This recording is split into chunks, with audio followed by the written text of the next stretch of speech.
We're alive in the studios, separated by a distance of a lot of miles. Who's counting? Yeah, I mean, I was trying to count, but I don't know how far it is from here to there. But anyway, let's talk about gerrymandering today. Yay! Yeah, because the system is rigged, and it's easy to show that that is true by looking at gerrymandering. If you're still on the fence about whether or not the system is rigged, I think you just need to look at gerrymandering. I think it's a pretty obvious example of how the system doesn't quite have. It's not quite to the roots of the people choosing their representatives and choosing their electors. Like, that's the foundational philosophy of what government is, right? Of how representative democracy should work. People should choose their representatives, and representatives shouldn't choose their people, right? The flow should go one way. Like, we choose you, you don't choose us. That's not how this works. It's not how it should work, at least, I think. Right, but that's how it does work because of our great, let's give a very simplified overview of gerrymandering. It's the process whereby those in power redraw congressional voting districts to most favor their own party. Mm-hmm. So this is an important thing that happens every census year. So every 10 years, we recount all the people in our country. And what matters with that is that our states are supposed to get representatives based on population. So we might need to shuffle around a congressperson from one state to another, depending on how populations change. And our districts within a state are supposed to contain equal populations themselves. So within a state, if a bunch of people move from one place to another, we might need to redraw to get equal population areas. But there's kind of a problem in that the political party in power of that state, the political party that controls that state's government, has the power to draw the lines that they want. So these aren't just, these lines aren't computer generated. They're not algorithmically generated. There's no such thing as a computer when this country was founded, right? So there are humans making these decisions, just like we did in the time of yore. And the humans are going to make biased decisions. They're going to want to favor their party and their side and their interests. What more do you need? The system is rigged.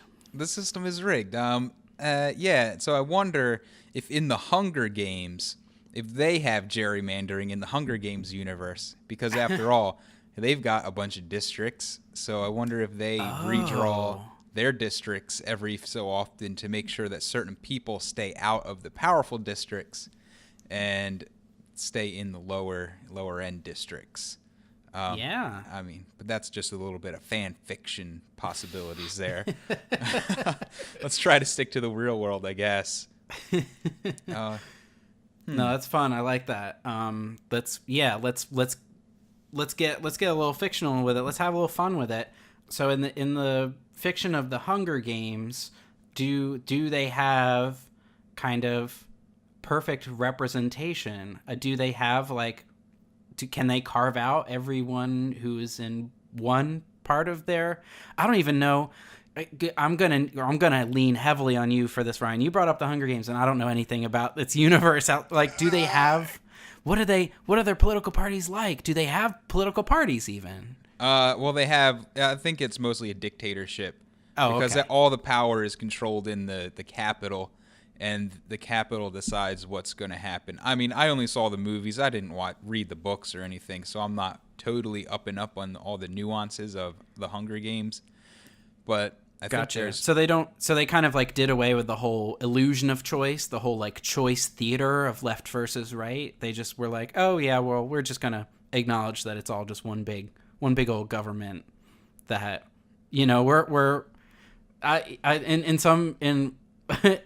in a way, that's refreshing to me. There's an honesty of being oh, it's not left versus right, but it's people versus government. There's a refreshing reality to that I think they might be acknowledging to some extent.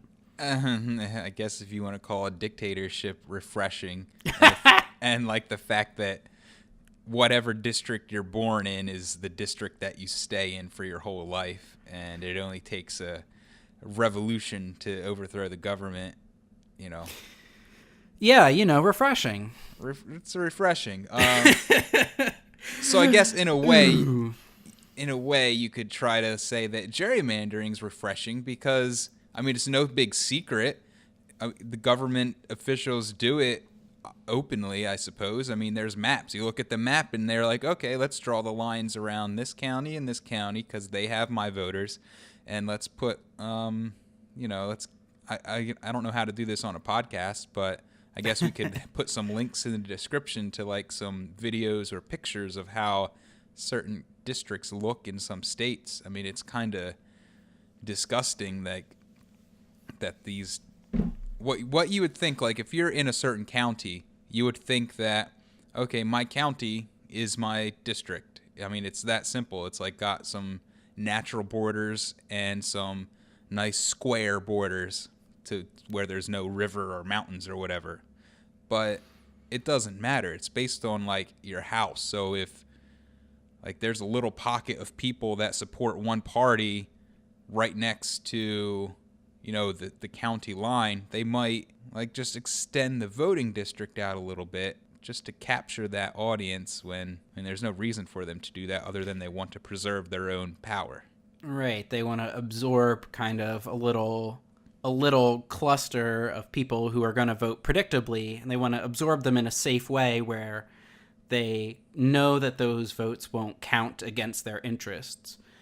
Yeah, so it's easy to nudge the line a little bit, or specifically design an area to carve out safe seats and voting blocks where the red's always going to win every time or blue's always going to win every time. And that's just I mean, I get that we don't use counties because it makes sense to have equal populations represented by one person, right? Because that is part of the one person, one vote kind of principle, that everyone's votes for the House of Representatives, at least, get translated into fair and roughly equal representation, that roughly the same number of people correspond to a given House of Representative person. So it's not going to be the same for the Senate, right? Because everyone in California gets 2 senators, just like everyone in Rhode Island gets 2 senators, just like everyone in Wyoming gets 2 senators. So you're not going to have proportional representation in the Senate naturally, because those are determined by state borders. I am relieved that we don't have county borders to take the House even further down that unequal representation road. I'm for like creating equal representation boundaries, but I think that equal population's good.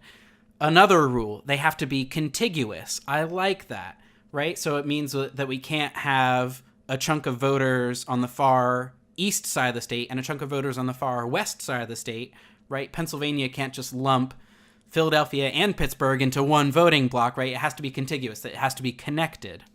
Right, but I just want to interrupt you there. You might have been going here, but some of the maps that I'm looking at still manage that, and they're contiguous, right? But it's just like they draw a very thin line to the spot where they want the masses to be, and then they just expand the bubble there. And then they draw another line to another big pocket. It's like drawing a pipeline to certain spots. Yeah, I mean, you gotta connect them. You gotta make them contiguous. That's the rule. But I think that gives rise to these incredibly awkward looking configurations like you're talking about. Like visually, you can just see that it's not a good situation. You can see these crazy, windy, twisty, thin strips of city carved out, right? You can see that in Detroit. You can see that in Chicago. You can see that in a lot of major cities. And in general, cities kind of are more vulnerable to gerrymandering because there's a lot of people clustered together that can be sliced and diced and carved up however a state kind of chooses. Right, roughly the same population doesn't mean they're all within the same city. You know, you can carve out a chunk of a city and a chunk of the countryside around the city, a chunk of the suburbs. And as long as you kind of carve that city up into roughly equal pie wedges and surround that with some equal suburbs, you know, that doesn't violate the equal population rule. So that's why I'm for adding one more little rule. Okay, so they must be contiguous. Mm-hmm. They must contain equal populations. How about we also add that they should be optimally compact? Optimally compact. Optimally compact. So that would avoid these twisty, windy, salamander-looking pieces of crap, right? To take it back to its roots, right? Gerrymandering comes from Elbridge Gerry's famous Massachusetts district that looked kind of like a salamander. And this got turned into a political cartoon because of how obviously this was a political machination, how this was obviously him drawing the lines to his benefit. Okay, so if we have to make it optimally compact while it's still, you know, respecting these other factors, then it sounds like it has to be probably something that's outside of human hands. It really should be like an algorithm. Maybe we can get Google or YouTube, you know, to make an algorithm for this, and then they can run the elections. I mean, because they run pretty much everything else, so why not run the government too? I mean, we've entrusted them with all of our private communications and emails. Like, I am not opposed to Google developing this algorithm. I mean, the algorithm has already been developed. Like, we know how to draw optimally compact districts, right? So Brian Olson is a software engineer from Massachusetts who has tackled this problem. It's not a difficult problem to tackle from a theoretical standpoint. And I'll send you the link, if I haven't already, to this article showing what two of the worst states, Maryland and North Carolina, look like in their gerrymandered little cluster crap versus his nice, optimally compact bubbles. And they nicely kind of surround the urban centers that you would expect in the Raleigh-Durham area of North Carolina and the Baltimore area of Massachusetts. You can see the very small little bubbles of those higher density population areas. It's not too difficult. It's actually like from coming from a theoretical standpoint, like we can solve this problem. It's just a matter of political will. It's just a matter of people saying like, this matters to me so much that I need to vote for the candidate that's going to do something about it. I think this is an issue that the Democrats should pay attention to, because if the Democrats want to move forward from, let's face it, a defeat in 2016, despite winning the popular vote, Hillary Clinton was defeated by the Electoral College, as far as we can tell, recording this on December the 14th. As far as political strategy goes, this should be something that people care about. People should care about having fair representation in our government. Everyone should care about that.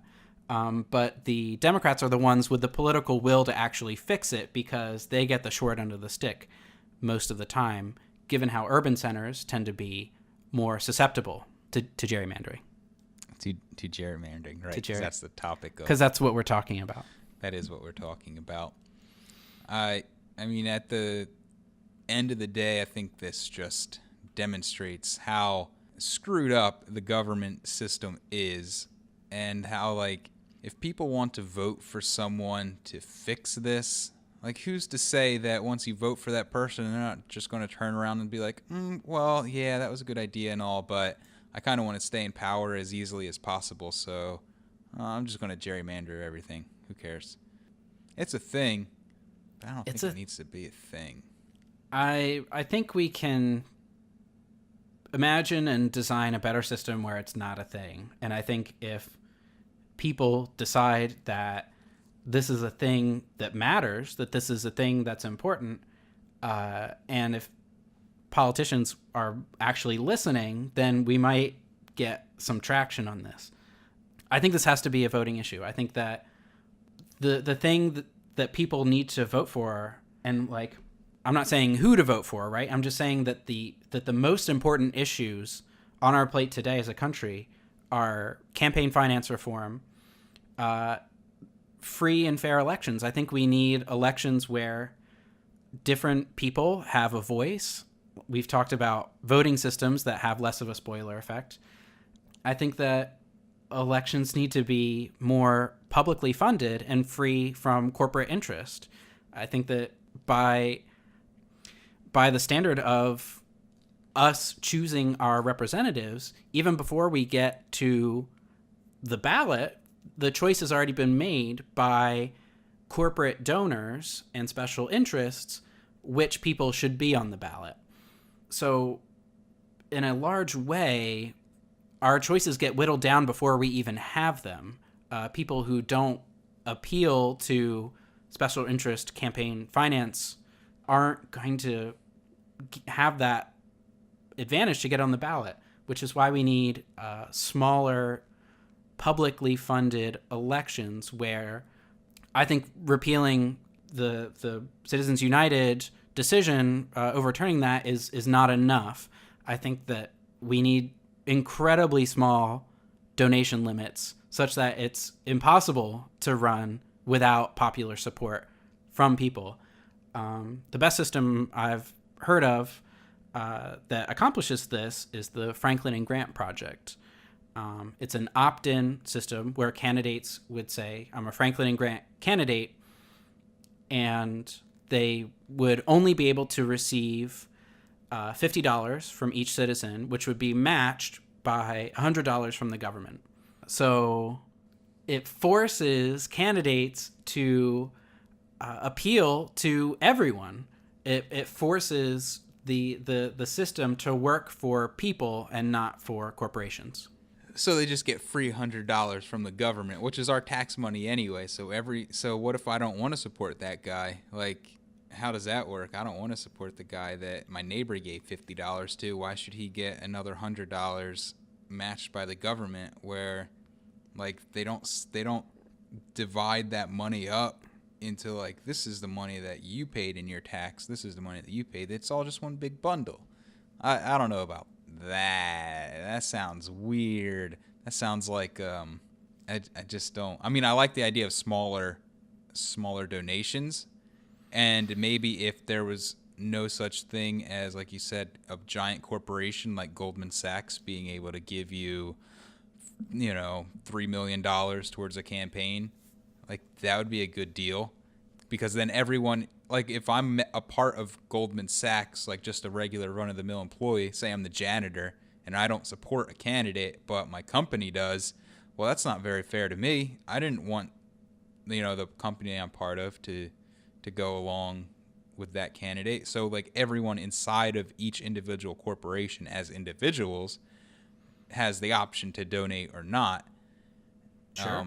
I'm just not quite sure about the government matching donations, because that government money isn't really their money. I mean, it's sure a lot of it is printed money, like just made out of nothing, but some of it's also taxes, which that's a point of contention for me on that. Yeah, so it's maybe a topic that we can get into at a later time, because I feel like there's a lot that we can talk about with campaign finance. Maybe this is a little bit too much of a rabbit trail in our gerrymandering discussion. Yeah. But I think we can think about campaign finance reform too. I think that would be an interesting discussion. Yeah, we'd have to try not to come in blind. I don't know. Like we're wont to do. Like we are, typically doing. We're just like, we don't have super duper research statistics and all these like sources to cite and yada, yada, yada. Because we're just a couple of guys who are up to no good and we're just trying to make trouble in Philadelphia's most gerrymandered districts. Yep, yeah. Yep. Good rap around there.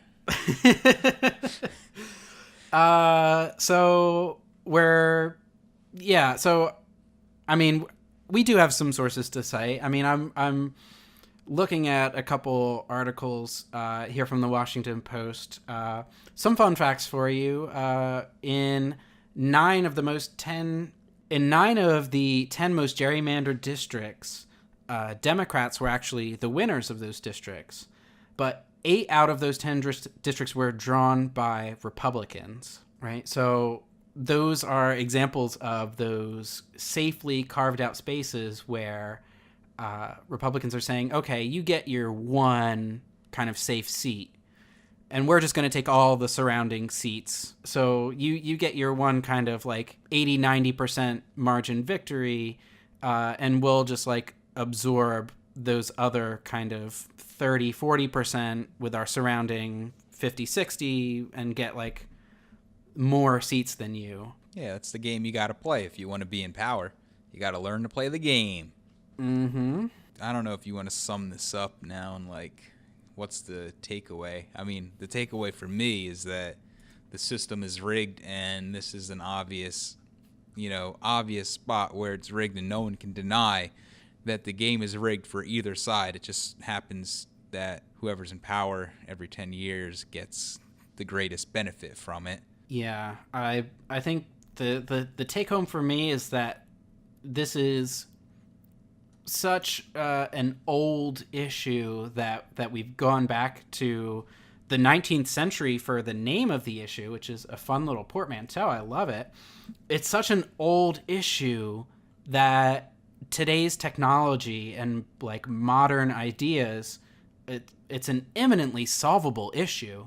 We just need traction. We just need political will. We just need people to stand up and say, this is wrong. I'm hopeful that this is a thing where people can see, they can visually see like these outlandish, crazy districts. I want to include as part of this video, maybe this Washington Post article, America's Most Gerrymandered Congressional Districts, so that people can see just how ridiculous some of these shapes are. I think the proof is kind of in the pudding. When you see it, you're like, wow, this is nowhere near the optimally compact kind of fairness that you would expect from a system that isn't rigged at all. Like, rigged is a totally fair word. And I think it gets thrown around a lot. Like, we want to say, oh, because of the Electoral College, the system was rigged. Because of gerrymandering, the system was rigged. Because of electronic vote machine hacking, the system was rigged. Because of fake news, the system was rigged. Because of Russian interference, the system was rigged. I mean, you can cry about the system being rigged for 100 different reasons till your lungs explode. But if you want something to point to, if you want something that's obvious and visual and just, gut-turning, look at gerrymandering. We don't need to look any further. And this is a problem we can solve. We need to take it state by state, but we can do something about this. Yes, we can. Yes, we can. Yes, we can. Isn't that a saying? Who says that? I forget. Oh, yes. Is that the can person when they dance at the supermarket? I haven't watched commercials in so long. No, I don't think that's it. No, it's not it. I don't Okay. think that's it. I think that's something Barack Obama has said. Okay. One of his more lesser known quotes. No, I think that was the slogan of his 2008 campaign. Yeah, definitely is. Now that I Google that really fast. Oh gosh! All right. We have fun here. That shows our expertise right there. All right, we got some work to do. I guess. Wrap it up. Yeah, that's. That's just a fun little goof.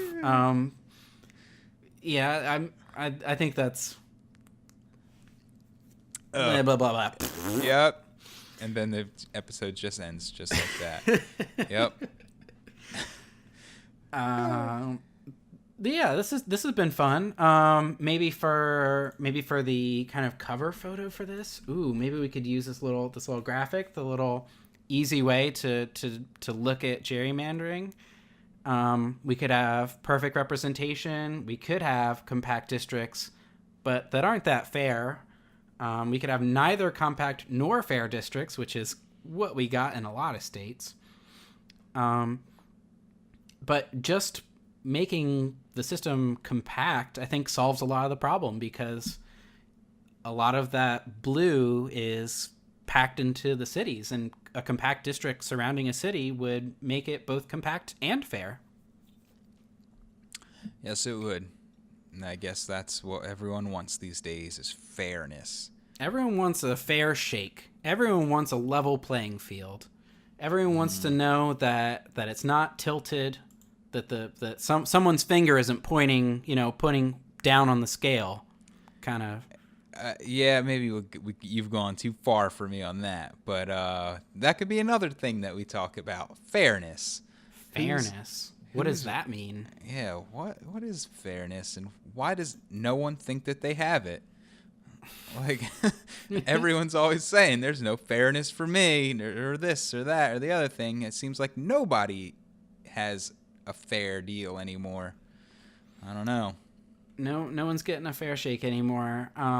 Yeah, is that, I mean, I think this is another good topic, because what does that mean? Is it fair when the system is biased, but it's biased in favor of people who historically have had an unfair shake in society? Like, is affirmative action an example of the system becoming more fair or becoming less fair?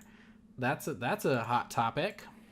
Oh yeah, hot topics. All right, well, we'll have to save those fire hot, white hot nickel ball topics for some other time, and wrap this one up.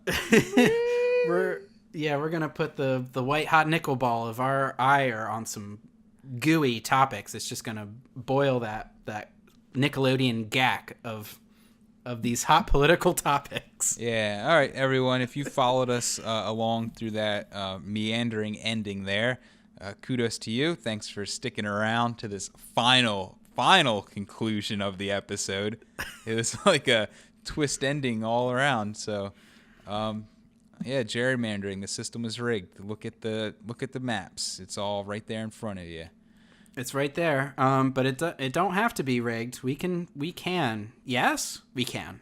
Yes, we can. All right. Adios. Bye-bye.